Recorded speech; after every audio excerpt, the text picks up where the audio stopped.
All right. So this training is about how you can be an effective content creator. Okay. So how to become an effective content creator. So they say that content creation has become an increasingly popular and viable career path, allowing individuals to share their passions, build personal brands, and generate income through various digital platforms. So what is content creation? Okay, content creation is a process of brainstorming and writing relevant content pieces and publishing them in different content forms like blog posts, infographics, white papers, and ebooks. Okay? So it's important to create content that educates your readers. So tulad ng ginagawa natin, we are doing content creation. Okay? This plays as a very integral part of our business. Okay? Kasi dito tayo nakafocus sa content creation. Okay, so there are different types of content creation. Okay? So meron diyang mga blog posts, merong webinars, may infographics, may podcast, okay? May white papers, may videos, and of course, the social media. Okay?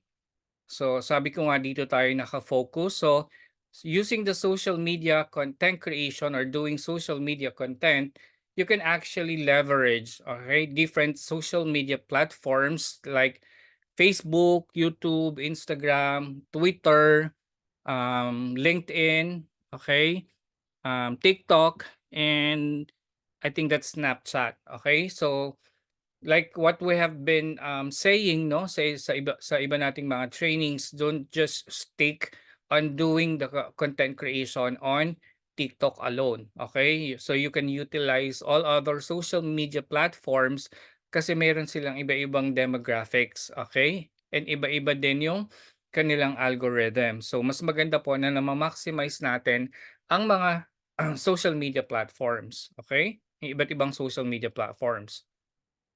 So social media content, okay, is a content which is created by individuals or companies for social networks such as Facebook, Instagram, TikTok, or Twitter. So these platforms are of particular interest to companies because they allow a much more direct interaction with users than classic marketing measures. So social media contents requires identifying a proper niche. Okay? So lagi nating nadidinig ang dapat ma-discover ninyo kung ano yung inyong niche when it comes to content creation. Okay? So, yung iba sa inyo bago pa, so hindi nyo pa nadi-discover kung ano ba talaga yung magandang niche para sa inyo. Okay? So, dito syempre, kailangan nating ma-identify or what is the definition of niche. Okay? And why is it important for you to identify one? So, defining your niche and your target audience. So, identify your niche. So, find a unique topic or angle that sets you apart from the competition and aligns with your interest and expertise. Okay, so sinasabi natin dito, pag magagawa kayo ng mga contents, okay, so dapat alam po ninyo kung saan kayo komportabling gawin. Okay, hindi lang po yung basta ay nakikita niyo na ay ito yung ginagawa niyang content, okay? So gagayahin niyo na rin siya. So make sure po na that you are comfortable in doing one content. Yun na po yung magiging niche ninyo. Okay? So as a beginner, it's okay for you to experiment, okay? Kung ano po yung mga niche na para sa inyo. Okay, that's the same thing I did when I was starting. Alright. So, research your audience. Dapat din po alam po ninyo kung sino yung tina-target niyo na audience. Okay? So, understand the demographics, pain points, okay, and preferences of your target audience to create content that resonates with them. Let's say for example po, gawin na po nating halimbawa po si Mami Vibs, okay? So si Mami Vibs, ang po pwede niyang ma-target na audience are those people na medyo kahanay din po ng kanyang age, okay? And then, help them realize, okay, that despite their age, okay, pupuwede pa rin po nilang magawa ang negosyo, okay? So, it is very important that you know which audience that you need to target, okay? So, for us OFW, okay, so in general tayo kasi ang pupuwede nating i-target diyan is OFW, okay? So differentiate yourself. All right. So develop a distinctive style and voice that helps you stand out and build a loyal following. Okay. So one good example here is I hope kilala nyo si Mimia. All right. So nakita nyo si Mimia. Although marami yung mga tao na gumagawa ng parehong content ni Mimia, pero nanatili po siyang distinct dun sa kanyang mga content. Kaya ang laki-laki na po ng milya na nalalamang niya dun sa mga kagaya po niya na influencer or content creation because she was able to establish his own identity and his own voice and his own style when it comes to content creation. Okay? And that is very important. So how to discover your niche? All right. So what is a niche? Okay, a niche is the main subject of all the content on your blog. Simply put, it's what you're going to do or write about. So pag sinabi po natin na niche, yun po yung pinaka-topic ng inyo pong content. Let's say for example, si Coach Bry po, all right, also known as the Daily Reminder. So ang lagi po niyang content is just giving advices and giving us a reminder, okay, how to stay positive and how to stay motivated in our everyday living, okay? So it's good to know na alam niyo po kung ano yung niche niyo para alam po ninyo kung paano niyo aatakihin yung inyong mga content, all right? So your niche gives purpose and structure to the topics you want to discuss while filtering out noise and time wasted, okay, on topics that don't interest you or your audience. Okay, so let's say for example, okay, si sabihin natin po si Coach Ray. So Coach Ray is a chef, okay? So makikita po natin 'di ba na madalas na content niya he's wearing his uniform. Okay, pinapakita niya doon na isa siyang chef. Okay, but he's not really into doing dancing or doing the trends sa social media kasi alam na po ni Coach Ray kung ano yung kanyang niche at kung ano yung magiging topic nung maging pinaka-base topic nung kanyang content. Alam na rin po niya kung sino yung target audience niya, okay? So the problem is, okay, picking your niches is hard, okay? Diyan po minsan nagkakaroon or madalas na nagkakaroon ng problema ang mga content creators kasi hindi po nila ma-identify kung ano po ba yung niche na dapat po nilang um, gawin as a content creator. So, but this guide will help you get to the other side of this problem step by step with a niche in hand. Okay, so let's start with the basics. Hindi ko nababasa. Why is niche important? Okay, so your blog's niche is like a compass. Okay, so it guides your efforts in the right direction to topics that are relevant to your interest and audience's needs. Okay, so without it, it's easy to get lost. Kung hindi mo po alam kasi kung ano talaga yung niche mo or ano yung pinaka-topic ng iko-content mo, you might get lost along the way. So, hindi po magkakaroon ng engagement or yung mga tao na tamang tina-target mo dun sa content mo, pwedeng hindi sila maging interesado because it will show that you are not really comfortable, okay, habang ginagawa mo yung content mo. Alright? So, on the end, ang end result niyan is hindi ka po nagkakaroon ng viral na post.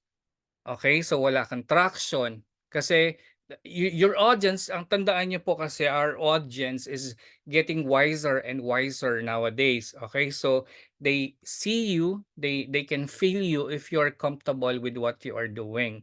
Okay, so imagine you have a European travel blog, for example. So you might write about topics like, sightseeing in Prague, best restaurants in Paris, or public transportation in Vienna. Siyempre kung nandun ka po sa let's say for example namamasyal ka po sa Europe, so while roaming around hindi mo idi-discuss dun about how to play Xbox, okay? Or habang naglalakad ka sa mga kalsada ng Paris, you are not going to discuss about beauty tips or about celebrity gossip, okay? So medyo contradicting yung niche mo doon sa surroundings mo. So dapat binabagay din po natin siya, okay? So a niche acts like a filter, okay? So it helps you identify the content that is relevant to your main topic or industry and filters out the rest. Okay? So pag nalalaman mo na kasi yung niche mo, nafi-filter out mo na yung mga bagay na pupuwede mong hindi isali dun sa content mo, okay? So, it also helps you identify your audience, okay? So, in marketing, a niche is a well-defined segment of a particular market. Niche blogging applies the same concept by targeting a specific group of people. Okay? By homing in on a target audience, you'll understand the following. Okay? So their interest and needs, what they like, okay, their aspirations, their struggles, their values. Okay? It helps you curate what content to create for them. Okay, let's say for example, ang isang healthcare assistant or isang, sabihin natin is a nanny, okay? So you can actually make a content out of your daily lives, okay, or daily life. So while you are taking care of yung baby na inaalagaan mo, you can actually create the content for that one. Okay, in that sense, yung mga viewer mo is makaka-relate po sila. Okay, hold on. What happened? Okay. Okay. So makaka-relate sila doon sa message na gusto mong, i-convey doon sa content mo, okay?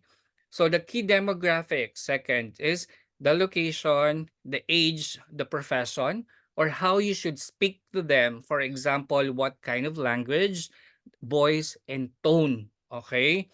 So kung ang sinasabi mo diyan is yung mga ang tina-target audience mo diyan yung pong mga um, OFW who are having, who are struggling, okay? Tulad ng tina-target natin na audience na those people who are actually struggling when it comes to their salary, okay? So dapat po alam niyo kung paanong tone yung gagawin po ninyo. Okay, so diyan may apply nyo yung tinuturo sa atin po na empathy, okay? So of course, siyempre hindi yung audience mo is those people who are having financial problems.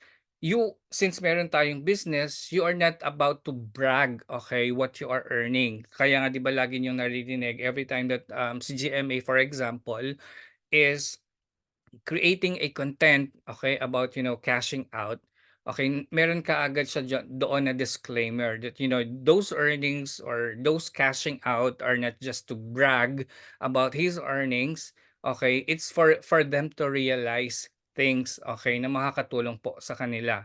Okay? So you use the right tone and the right voice and the right language, okay?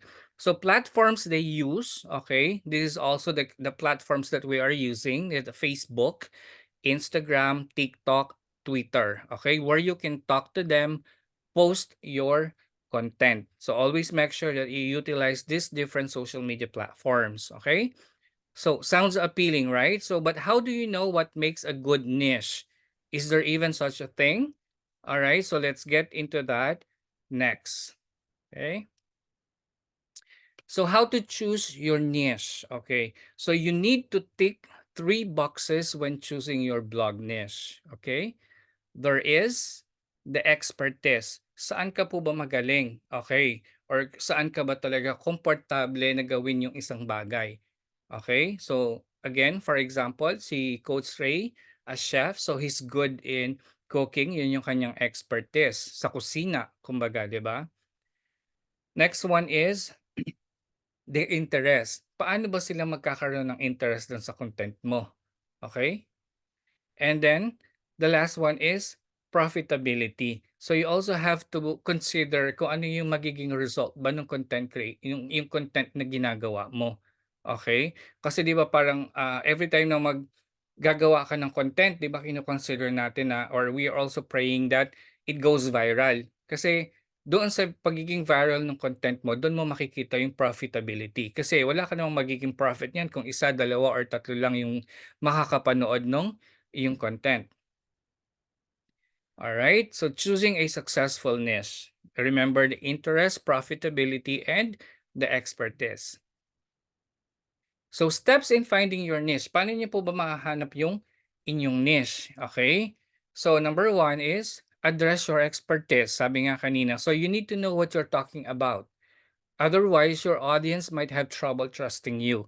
Okay, kasi napaka-importante rin po na makuha natin yung tiwala ng mga audience natin. Let's say for example, si Coach Ray, he's a chef by profession. Hindi niya po pwede pong pag-usapan sa content niya on how to become a better pilot or paano po magpalipad ng eroplano, hindi ba? So this is very contradicting. Okay? So interest and hobbies, what gets you talking, something you love and comes effortlessly to you, or it requires some work but you're happy to do it. Okay, for example, si Coach Ray, isang chef, but meron siyang hobby that let's say sabihin natin he's into playing badminton. So okay, so may interest siya doon. Yun yung kanyang hobby. So he can speak well, okay, on how to play badminton, how to become better in playing badminton kasi nandun yung interest niya. Kasi kung pag-uusapan niyo po ang isang bagay na wala ka naman pong interest, okay, lalabas rin po siya na napipilitan ka lang dun sa ginagawa mong content. And like what I have said, the audience would feel, okay, it would show on your content that you are not comfortably doing what you are trying to create as a content.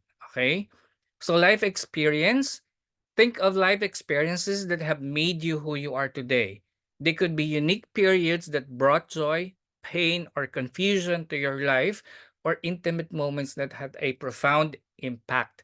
So, kung mapapanood niyo po yung madalas yung kino-content ni GMA, okay, he's merely talking about his past experiences, how he became, you know, our grand mentor or the founder of the Yes Community, kung ano po yung mga struggles na daanan niya before niya na-achieve yung kanyang status ngayon, hindi ba? Because sabi nga po ni GMA, yung mga struggles mo na yan, you can use it, okay? Para maka-relate sa'yo yung mga audience mo. So, when your audience start to watch you, you are gaining their trust. Okay? So kaya ka po nagkakaroon kasi ng follower. Kasi minsan napanood na nila yung content mo, okay, nagkaroon sila ng interest doon. Pero kung pabago-bago yung niche mo, okay, um, time will come na i-unfollow ka nila kasi maaaring mapagod na rin sila because your content are becoming more non-interesting. All right? So next one is a professional experience. So what's your current occupation? Have you picked up tricks of the trade? Has your profession had a major impact on your life? Okay. So magkwento po kayo about your professional experience. Let's say for example, you as a nanny or a house worker, okay? So kung paano mo hinaharap yung mga challenges mo sa buhay as a house worker, okay? Marami kasing makaka-relate, okay? So since you're a house worker, it's going to be a good niche for you kasi meron ka na talagang target audience, all right? So accomplishments, set modesty aside and reflect on your accomplishments, professional yan or maging personal man po yan, okay? So hindi mo po dapat yung mga accomplishments po ninyo, you don't have to use it as a bragging medium, okay, para sa audience ninyo. Use them to inspire other people. Okay? So yan po yung tinatawag natin na inspirational content or yung inyong niche. So next one is, okay, number 2, identify audience interests. So you know what topics you have expertise and experience in, but which ones are audiences interested in. Kasi hindi naman po porke eto yung expert, dito ka expert, okay, o yan yung naging experience mo, it doesn't mean or it doesn't follow na yung audience mo would be interested also doon sa topic na dinidiscuss mo or dun sa klase ng content na ginagawa mo. That's why kung dapat pong malaman niyo kung saan ba interested yung audience niyo o yung nagfo-follow po sa inyo. Okay, you need to ensure there's demand by your content. Otherwise, you will struggle to build an audience. Especially nga po kung hindi niyo pa na-identify kung ano ba yung niche ng inyong content. Okay, so medyo magulo pa yung inyong content creation. Okay? So one way to do this is through keyword research. All right? So marunong naman po tayo mag-research, no? Let's say sabihin natin po ng SEO. All right? Dapat alam po natin gamitin paano ang search optimization engine. Okay, so this tool can provide insights into how many people are searching for topics you're considering creating a content about. Okay, so by looking at queries related to your niche idea, you get an idea of the audience size. So imagine let's say for example, you want to start a content about doing triathlon. Okay, so because syempre alam natin a lot of people are wanting to join this bandwagon of doing triathlon, running, swimming, okay? So you can see how many people search specifically for triathlon and variation by doing the keyword search. Okay? So ito po yung tinatawag natin na keyword magic tool. So this find millions of keyword suggestions for your SEO. So sa atin pong business, okay, so you only have to use, let's say, sabihin natin sa online business or online marketing, digital marketing, side hustle, okay, or extra income. Yan po usually, those actually are the common words that people are using to search, the kind of contents that we are making. Okay? So, sorry. Ayan. So number three is check for profitability. Okay? So kasi hindi ka naman unlike the other people who are just being contented, okay? So just by browsing the social media or just by jumping into the trend, okay, without benefiting from it. Okay?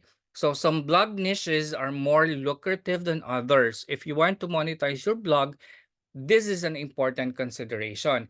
Let's say for example po, okay, so ang naging niche mo po is into food blogging. All right. So you are visiting different types of fancy restaurants. That's going to be lucrative. Okay? Kasi gagastos ka po dyan eh. All right? So, but the problem is a lot of people are already doing that kind of content or that kind of blog. Okay?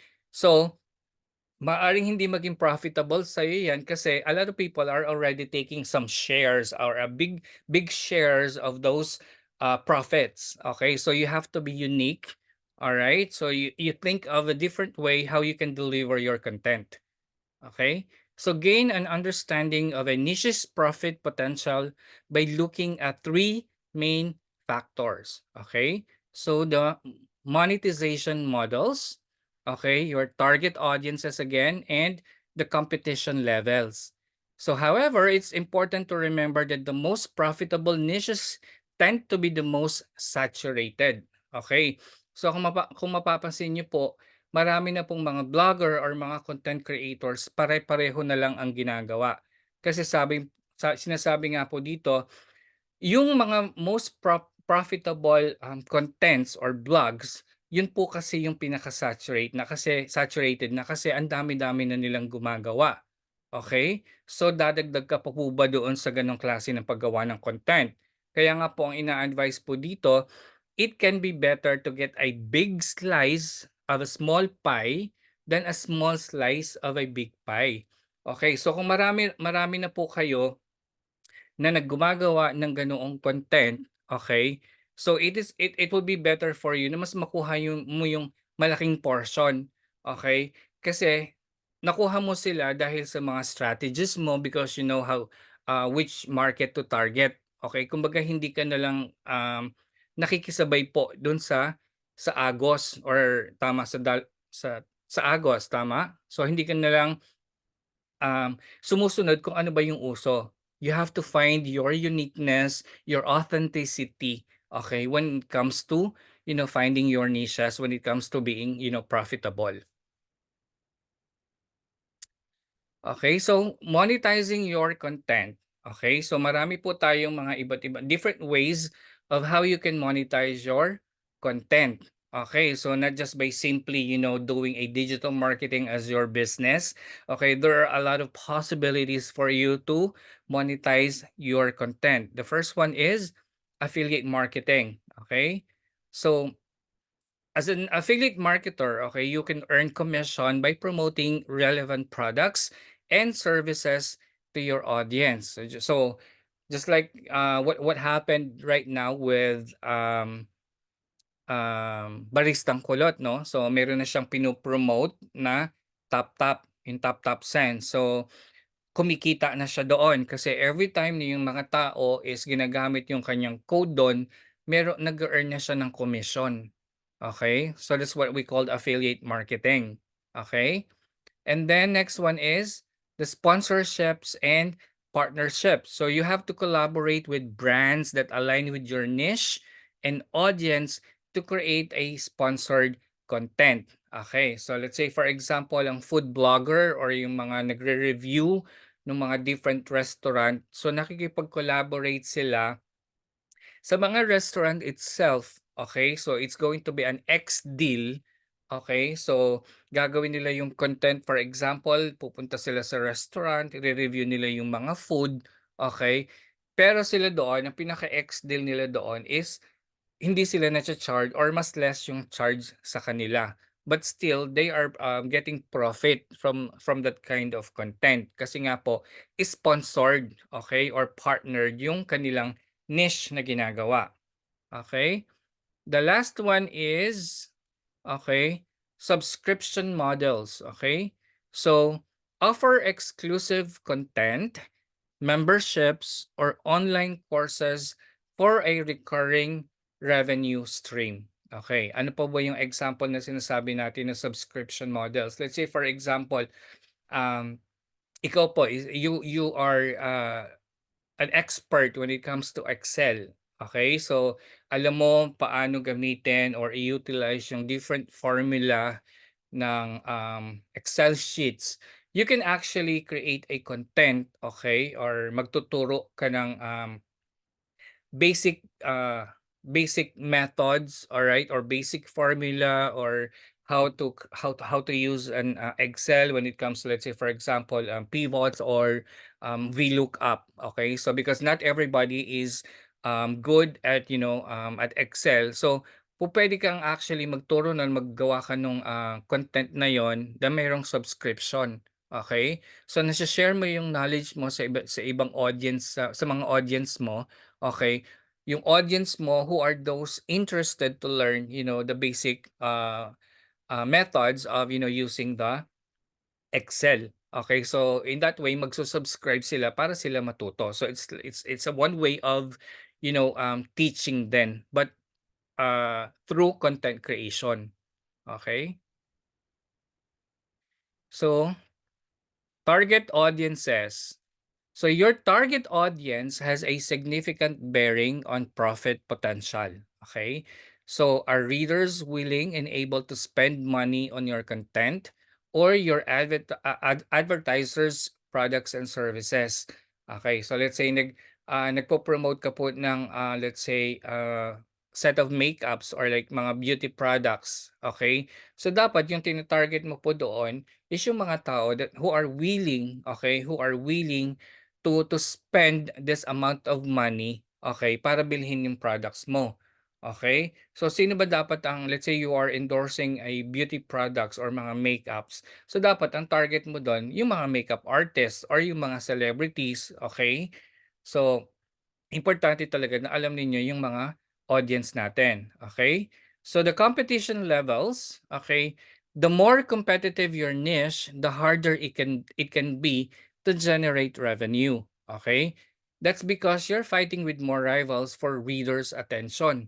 Okay. So, 'di ba, tulad nilang ng ano, best example na natin dito yung ginagawa nating business, okay. So, although we are part of just one, community, the Yes community, pero ang dami-dami na nagko-compete, okay, para doon sa mga gustong, yung mga naghahaw sa atin, okay.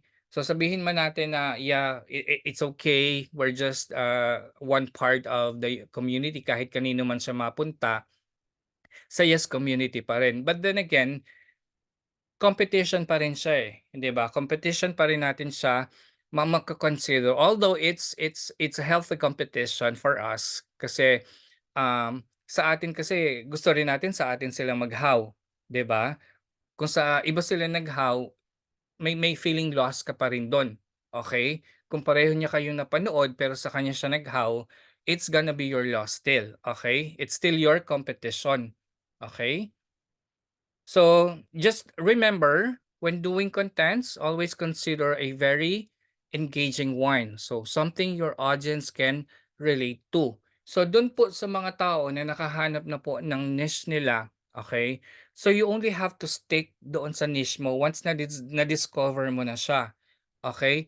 And hindi mo kailangan to go back to the traditional kasi alam mo na-discover mo na nga yung niche mo. Why do you have to go back doon sa mga content na hindi ka naman nagkakaroon ng traction, okay.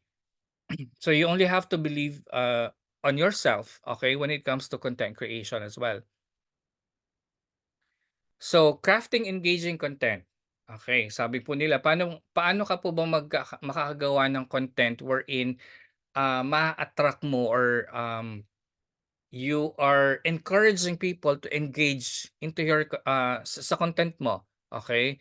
So number one is, you should do captivating storytelling. So use narratives, personal anecdotes, and relatable examples to capture your audience's attention and emotions, okay.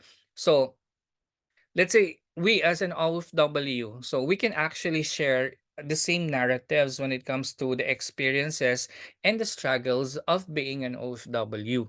Okay? So that's actually the usual thing na nagiging, laman ng mga content natin. It's about our financial struggles, hindi ba? So sabihin man natin na it's through, different kinds of media, okay? That's one way of, storytelling. So you have to captivate the heart of your audience kasi nakaka-relate sila doon sa content po ninyo, okay? So number two is, the multimedia integration.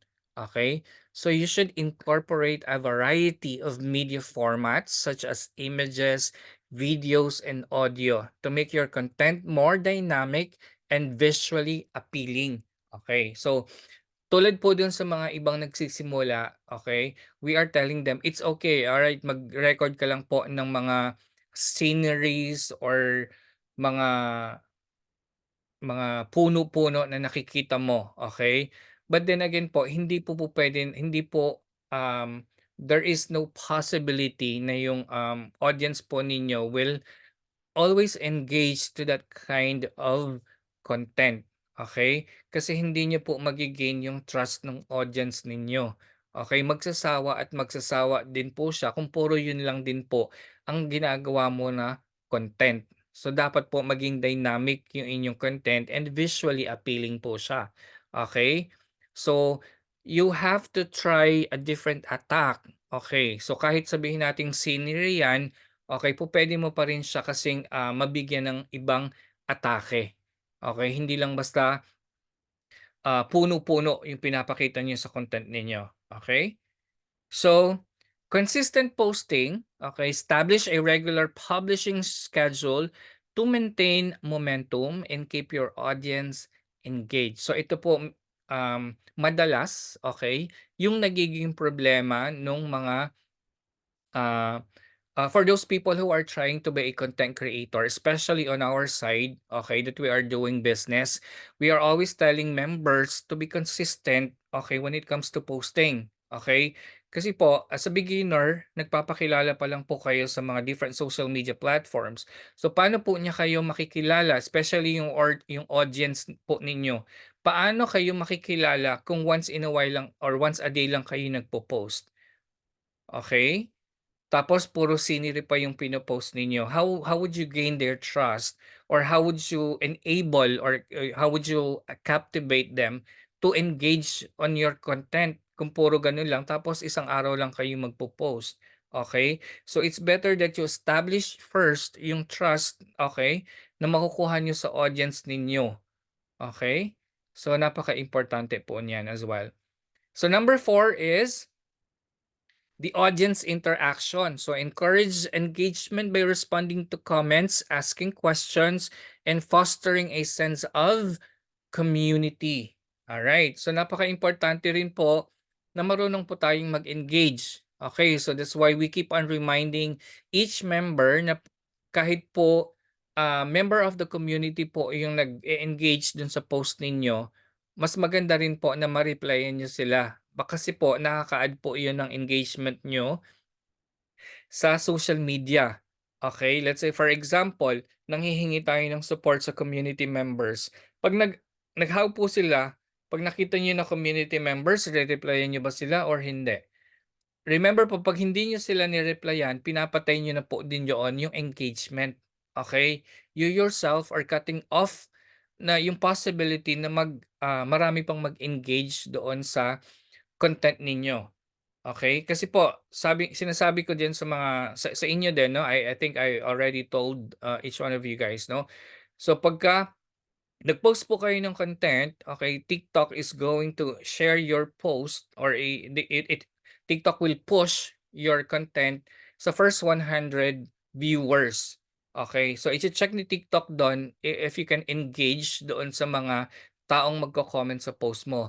'Pag hindi po kayo engage do'n or totally walang engagement do'n, hindi kayo nagre-react or hindi kayo sumasagot or nagre-reply dun sa mga comments, i-stop na po ni TikTok, okay, sa pag-push sa FYP yung inyong mga post.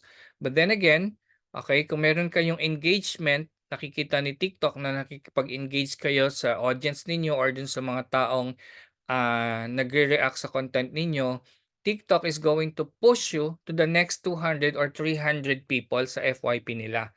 Okay, so kung gusto niyo po na maging viral, always make sure po that you know how or you give time, okay, para po maka-reply kayo doon sa mga taong nag-e-engage po sa content ninyo. It is very important. Okay? So building a strong brand identity. Okay. So ito po, this is also one ayan. Sorry naman guys nawala yung internet ko. So share ko lang ulit yung screen.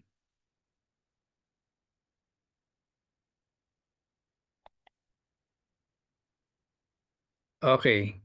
So going back. All right. So building a strong brand identity. So kaya po ini-encourage din po natin sa inyo na magkaroon po kayo ng sariling brand. Okay? Kasi dito rin po kayo makikilala ng mga tao. Okay? So your niche, okay, can possibly be related to your brand as well. Okay? Like si Mami Vibs, okay? Isa siyang mommy. Okay? She is considered as the mother of the community or isa sa mga mother sa community. That's why yung kanyang napili na brand. Okay? So, it doesn't have to be a very long brand, okay? Kasi kung magkakaroon po kayo if you're going to establish a name, okay, a brand name when it comes to content creation, napakalaki rin po kasi ng possibility that you will be known to other big companies. Okay? Especially kung maganda yung branding po ninyo. Okay? Pero wag niyo pong, gawin na basta lang kayo magkaroon ng brand, okay, for the sake of, having your own brand identity. Dapat it is well thought about, okay? It's being well thought of, pinag-isipan kasi it's going to be your brand name na forever. It's a long time brand name mo na, hindi rin po puwede po na sa pag-iisip ng brand name mo, pabago-bago siya, okay? Kasi let's say in the next few months eto yung brand mo tapos may iniisip kang maganda, papalitan mo na lang, 'di ba? So medyo magkakaroon tayo ng confusion when it comes to your audience, okay? So how you can build a strong brand identity. All right? So consistent visuals. Develop a cohesive visual style including a recognizable logo, color scheme, and imagery to make your brand instantly recognizable. Okay. So, let's make it simple lang, no? Sa brand name po ninyo, dapat madali siyang tandaan and medyo unique. Okay? So, kung po pwede niyo siyang gawin na colorful, mas maganda. Sa logo po ninyo, okay, dapat din appealing po siya. Okay? Number two is the authentic messaging. Okay? So, craft a unique and genuine brand. Okay, baka muli. Craft a unique and genuine brand voice that resonates with your target audience and reflects your personal values. Okay. So, sample pa rin natin ulit dyan, si Mami Vibs. Okay.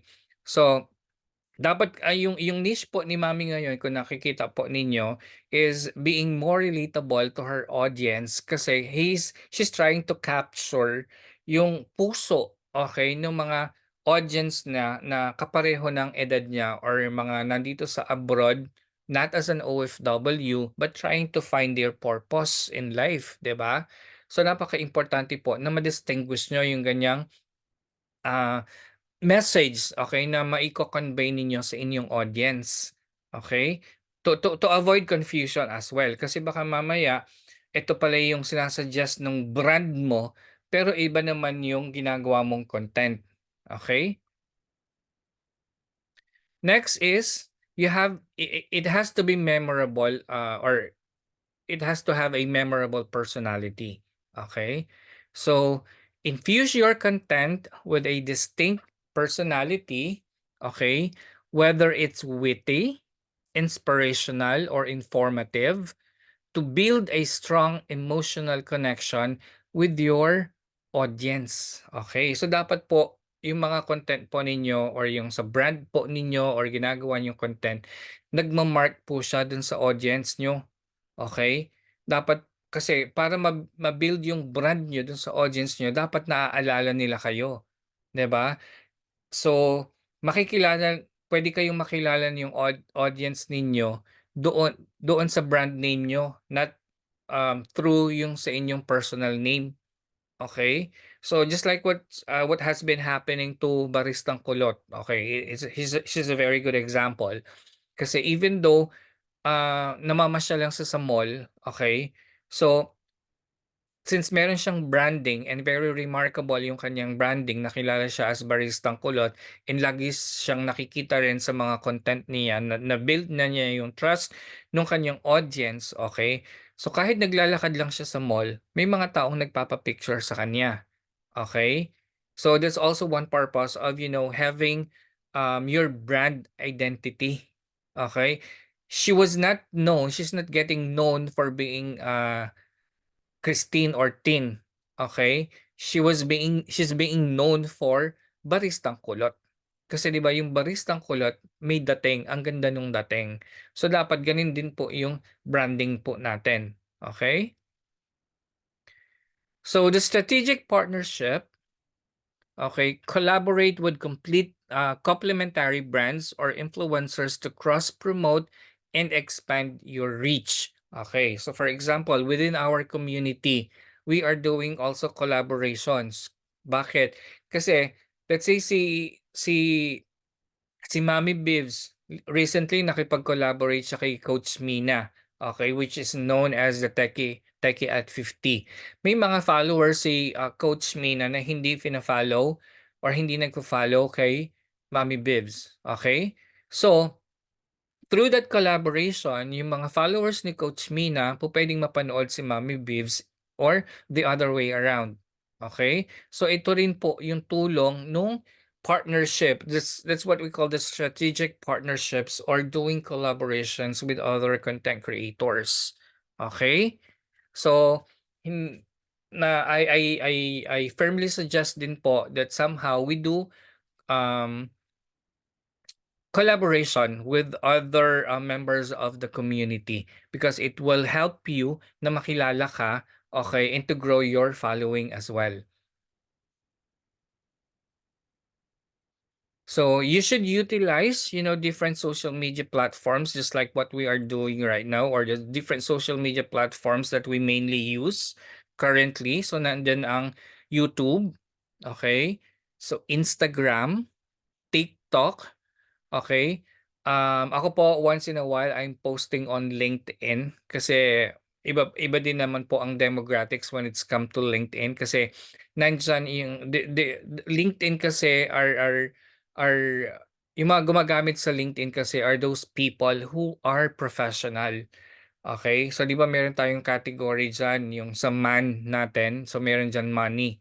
Okay, so mainly nandiyan malay niyo merong maging interesado doon sa business natin, okay, na medyo may influence or meron din siyempreng pera, which is easier for them, okay, to join our community or join our business as well. Okay?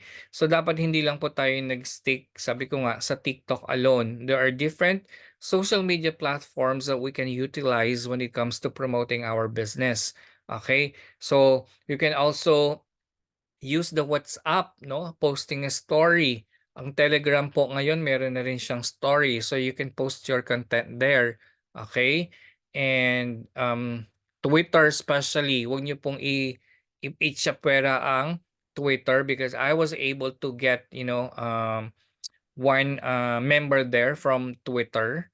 Okay, so hindi po kasi natin masasabi because like what I have said, these social media platforms have different demographics. Okay, iba-ibang tao po ang gumagamit ng social media. Okay, and of course, I forgot to mention Facebook. Okay, so yung Facebook po ninyo, you can only link it to link mo siya automatic sa Instagram para 'pag nag-post ka sa Facebook, automatic na po post siya sa Instagram. So hindi ka na it saves your time, okay? When posting your content. Okay? So, measuring and analyzing your performance, okay? So meron tayong tinatawag diyan na track engagement. So monitor metrics like views, likes, comments, and shares to understand what resonates with your audience. Especially po sa TikTok, there's a way for you para malaman mo po kung anong oras po maraming nanonood sa inyo. Okay, so 'pag nakita mo na gano'n, itong oras na 'to, let's say every 10 PM ang daming palang nanonood nung post mo, you can, use that para yung oras na yun ka magpo-post. Okay, kasi yun mostly yung oras na yun mostly online yung mga followers mo or yung viewers mo. Okay, so dapat nayu-utilize po ninyo yung sa pagta-track ng engagement doon sa, inyong TikTok account. Okay. So identify top performers. So analyze which types of content, formats, and topics drive the most engagement and conversions. Okay. So let's say meron po tayo, 'di ba, may pinipin tayo na mga contents natin, especially sa TikTok. Okay? Kasi nakita mo nag-viral siya. Okay? So kung meron ka pong mga viral na ganun, why not try to do the same content? Kasi doon nandoon yung yung traction mo eh. 'Di ba? So sabi ko nga, kung doon ka nagva-viral, there's a possibility na yun na yung niche mo, okay? So you don't have to go back to the traditional content that you used to do kasi hindi ka nga nagkaka-traction doon, eh, bakit ka pa babalik do'n? Eh, importante sa atin sa negosyo natin, sa ginagawa natin, ang traction, okay? Kasi diyan po tayo kumukuha din or diyan tayo kumukuha ng income natin or ng earnings natin. Okay? So, refine and iterate. Okay, use data-driven insights to continuously optimize your content strategy and improve your performance. Okay? So, dapat alam nyo rin po, but dito kasi sa atin, we do not suggest, yung mga boosting. Okay? So, kasi that's another expense on your part. Pero, pupuwede ka rin naman pong maging viral without sorting out, to paying extra para lang po ma-boost yung inyong content. So, what you have to do is just be consistent okay, on your posting and be consistent on the type of contents that you are creating. All right? So, sustaining long-term success. So dapat alam din niyo po dito kung paano yung masu-sustain. Let's say nag-viral ka doon sa ano, nag-viral ka sa isang content. Sabi ko nga, you have to be consistent there kasi once na bumalik ka na or binago mo na naman yung niche mo or yung content, yung type ng content na ginagawa mo, pupuwedeng mabawasan na naman yung traction mo. So, hindi mo masu-sustain yung long-term success. Okay, kasi ikaw mismo yung pumutol dun, eh, 'di ba? Nag-viral ka na dito sa ganitong content, bakit ka pa babalik doon sa klase ng content na hindi ka naman nagva-viral, 'di ba? So, passion and consistency. Maintain a genuine enthusiasm for your content, okay? And commit to a regular publishing schedule. Okay, so pumapasok diyan sabi nga again, yung consistency. It has to be your passion na rin. Darating din po kasi yung time diyaan na 'pag hindi ka po nakapag-post, okay, mararamdaman niyo 'pag naramdaman niyo na sa sarili niyo na may kulang sa araw ninyo kasi hindi kayo nakapag-post, okay? So you can say that it is starting to become your passion and you are trying to be consistent. Pero kung kontento ka na po sa paisa-isa or padala-dalawa lang, I am telling you, you will not be able to sustain or you will not be able to experience success at all. Okay? So iyon po yung tinatawag natin. So it's going to be to become your passion na mararamdaman ay hindi pa ako nakakapag-post. Wait, magpo-post muna ako. Okay? So ganun din po yung naramdaman natin yung ibang members natin diyan na parang kulang yung araw nila pag hindi sila nakakapag-post. Okay? So adaptability and innovation. So stay up to date with industry trends and evolve your content to meet the changing needs of your audience. Okay. So dito rin papasok po yan sa tinatawag natin na innovations or yung pagiging yung nag-a-adapt ka into kung ano man po yung anong trend or kung ano yung viral na music, kung ano yung trending na music. Okay, dapat po you know how to ride onto this kind of bandwagon. Okay, so let's say for example, eto na yung trending na music, eto na yung sikat sa social media, pero ikaw you still deviate, okay, from kung ano man yung sumisikat. Okay, so it's not gonna work that way. So you have to do is just jump on the trend kung ano man po yung um, nagiging music. Let's say na nagte-trend na music. You just have to ride on to to it, no? So para po magkaroon ka rin po ng traction kasi people are searching for that kind of trend. Okay? So authentic engagement, foster a strong connection with your audience by actively listening, responding, and collaborating with them. Okay, so ayan, authentic engagement ang sinasabi po diyan. You take note. Ngayon po, si TikTok, okay, na na-establish na po ni TikTok pagka ikaw po meron kang multiple accounts, okay? So meron kang pinost, nag-log out ka, okay, nagpunta ka dun sa isang account mo, nag-engage ka dun sa sarili mong post, there is a possibility for your account to be suspended.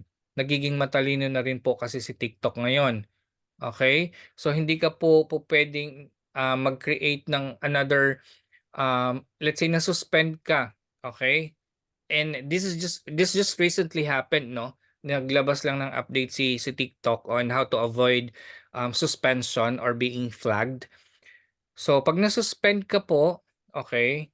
Because I'm guilty dito sa ganitong scenario, no? So 'pag na-suspend yung main account mo, okay, nag-create ka ng bago para lang, maiwasan yung pagiging suspended ng isang main account mo, na-identify din po siya ni TikTok.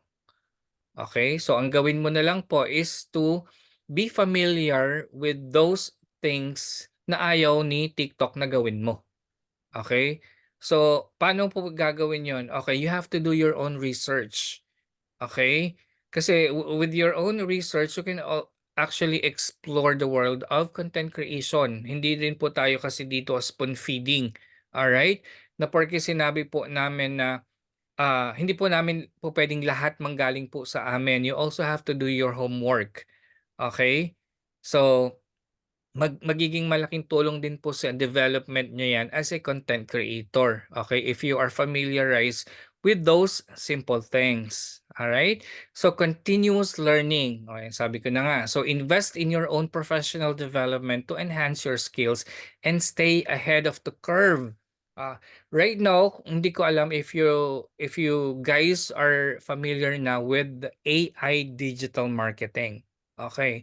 So, ngayon, available na po sa market 'yan, sa AI digital marketing. So, kung ikaw po na bago ka pa lang nagsisimula sa content creation, ang mga ginagamit mo pang mga content is yung mga sceneries, you are being left behind. Okay? So dapat nagre-research din po tayo paano natin mai-improve yung content natin. Baka po million-million na yung ibang tao sa iyo, ikaw nandun ka pa lang, nagsisimula ka pa lang. Okay? So you have to be resourceful too. 'Di ba? Tulad niyan, sino po sa inyo ang gumagamit ng ChatGPT? Almost everybody are using ChatGPT right now. Baka po yung iba sa inyo hindi pa alam kung sino si ChatGPT. Si ChatGPT, okay? So dapat alam niyo din po, familiar kayo dun sa mga bagong techniques or strategies or tools on how you can improve creating a content. Okay? Ayun. So dun po nag-e-end yung ating training. It's just a short training, all right? So I hope meron tayong natutunan yan, especially on how to find your niche. You can guys open your camera and microphone now so we can share Ang idea. galing, Coach. Ang galing. Thank you so much. Thank you, Coach. Thank you.